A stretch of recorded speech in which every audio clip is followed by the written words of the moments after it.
வந்து வீட்டுக்கு வராங்க. அங்க வந்து என்ன பண்றாங்க, எல்லா ஏற்பாடும் நடந்துட்டுருக்குது. அன்புக்கும், கண்மணிக்கும் வந்து முதலிரவு நடக்கிறதுக்காக. அத பார்த்த வெண்ணிலா செம்ம டென்ஷன் ஆயிடுறாங்க.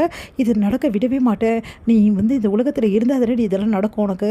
அப்படின்னு சொல்லிட்டு செம்ம டென்ஷன் ஆயிடுறாங்க.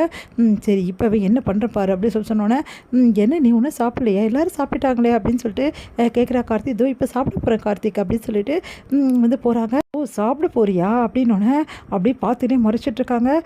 "ஐய்யய்யோ! இந்த விஷயத்த மறந்துட்டேனே" அப்படின்னு சொல்லிட்டு துணியெல்லாம் எடுக்க மறந்துட்டேனே அப்படின்னு சொல்லிட்டு போயிடுறாங்க கண்மணி. உடனே வந்து இதுதான் நல்ல டைம் அப்படின்னு சொல்லிட்டு வெண்ணிலா சமையல் கட்டுக்கு போகிறாங்க. இதை வந்து பார்த்துட்றாங்க நம்ம வந்து சிவகாமி வந்து அங்கேயே பார்த்துட்ருக்காங்க, எட்டி பார்த்துட்ருக்காங்க. கிட்ட போகிறாங்க. பார்த்தா வெண்ணிலா வந்து என்ன பண்ணுறாங்க, சாப்பாட்டில் வந்து தவறான பொருளாக கலந்துடுறாங்க. அதை பார்த்து அதிர்ச்சி அடைகிறாங்க. இவன் என்னமோ ஊத்துறாளே அப்படின்னு சொல்லிட்டு அப்படியே அதிர்ச்சி அடைகிறாங்க. உடனே வந்து இது எப்படி நான் சொல்ல போகிறேன், நான் வெளியே சொல்லியே ஆகணுமே, கண்மணியை காப்பாற்றி ஆகணுமே, இப்போ என்ன பண்ணுறது அப்படின்னு சொல்லிட்டு யோசிச்சுட்டு அப்படி பார்க்குறாங்க. கண்மணி இந்த சாப்பாடு சாப்பிடக்கூடாது அப்படின்னு பார்த்துட்டு இருக்கும்போது கண்மணி வந்து சாப்பாடு எடுத்துகிட்டு போய் சாப்பிட்றதுக்காக வாயில் வைக்க போகிறாங்க. உடனே ஓடி வந்து நம்ம வந்து தட்டி விடுறாங்க நம்ம சிவகாமியும். அதை பார்த்துட்டு ஏன் அதை தட்டி விட்டீங்க அப்படின்னோடனே, இந்த சாப்பாடு நீ சாப்பிடக்கூடாது கண்மணி, இதில் தவறான பொருள் கலந்துருக்கு, இப்போ தான் கலந்தாதா அப்படின்னோடனே எல்லாம் அதிர்ச்சி அடைகிறாங்க. அத்தை உங்களுக்கு குணமாயிடுச்சா அப்படின்னு சொல்லி சொன்னோன்னே, ஆமாம் கண்மணி நல்லா பேசுகிறீங்க அத்தை அப்படின்றாங்க.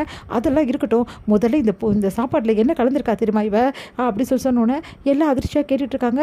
சிவகாமி உனக்கு சரியாயிடுச்சா அப்படின்னு சொல்லிட்டு பாட்டியும் வராங்க. அதெல்லாம் அப்புறம் பேசிக்கலாம் அத்தை, முதல்ல இவ என்ன பண்ணான்னு பாருங்கள்.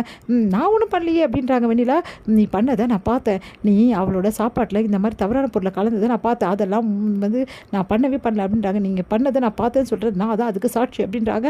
அது கேட்டு எல்லாம் அதிர்ச்சி அடைகிறாங்க. உடனே அன்பு வந்து என்னம்மா என்ன ஆச்சு அப்படின்னோடனே, இந்த வெண்ணிலா இந்த மாதிரி கண்மணியை இந்த உலகத்தை விட்டு அனுப்புறதுக்காக இந்த மாதிரி வேலையை பண்ணியிருக்கா, வந்து பாரு அன்பு அப்படின்னோடனே அன்பு வந்து சாப்பாடை போய் பார்க்குறாரு. பார்த்தா அதில் வந்து ஃபுல்லாகவே வந்து அப்படியே வந்து நிறம் மாறி இருக்குது. அதை பார்த்துட்டு அன்பு வந்து ஆமாம் இதில் ஏதோ கலந்துருக்காங்க, கண்மணி நல்ல காலம் நீ சாப்பிடல, இல்லைங்க நான் சாப்பிடல, அதுக்குள்ளே அத்தை தடுத்துட்டாங்க அப்படின்னா முதல்ல போய் கையை கழுவு அப்படின்றாங்க.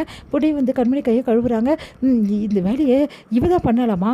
ஆமாடா இவ தான் பண்ணா, எவ்வளோ தைரியமாக இருந்தால் இந்த வேலையை பண்ணச்சு, நீ எல்லாம் ஒரு பொண்ணாடி இந்த மாதிரி வேலையை பண்ணி வச்சிருக்க அப்படின்னோடனே, இவ இதுவும் பண்ணுவா, இதுக்கு மேலேயும் பண்ணுவா, இவ ஒரு மோசமான வைவ, இவரால் தான் எனக்கு ஆக்சிடென்ட்டே ஆகிடுச்சு, உண்மையிலே சொல்லப்போனால் கண்மணியை இவ தீர்த்து கட்ட நினச்சா அப்படின்னு சொல்லி நடந்த விஷயத்தை எல்லாத்தையுமே வந்து சொல்கிறாங்க சிவகாமி. அது எல்லாருமே கேட்டு அதிர்ச்சி அடைகிறாங்க.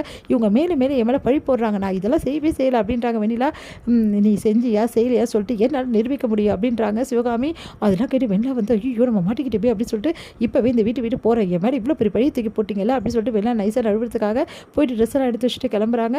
பாட்டி வந்து வேணாம்மா சொன்னால் கேளு, நீ அவசரப்படாத வெண்ணிலா அப்படின்னு. நான் ஒன்றும் அவசரப்படல பாட்டி, இவங்க வேணுமே மேலே பழி போடுறாங்க, இதுக்கு மேலே இந்த வீட்டில் இருக்க முடியாது என்னால் அப்படின்னு சொல்லிட்டு கிளம்பிடுறாங்க. உடனே கண்மணி வராங்க. கண்மணி வந்து எங்கடி போகிறேன் அப்படின்றாங்க.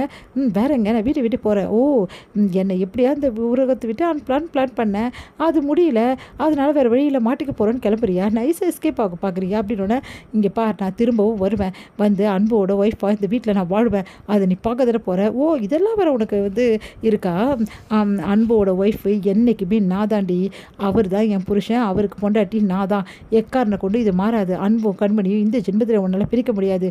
இவ்வளோ நாள் நீ என்ன சொன்னாலும் கேட்குற கண்மணியை வந்து நீ பார்த்துருக்க, இதுக்கப்புறமா உன்னோட எதிரியாக இந்த கண்மணியை நீ பார்ப்படி, அதுவும் நானும் பார்க்க தானே போகிறேன், கூடிய சீக்கிரம் உங்கள் 2 பேரையும் பிரித்து நான் காட்டுறேன், அதையும் பார்க்கலாம், இப்போ முதல்ல மூடிட்டு வெளியே போடி அப்படின்றாங்க.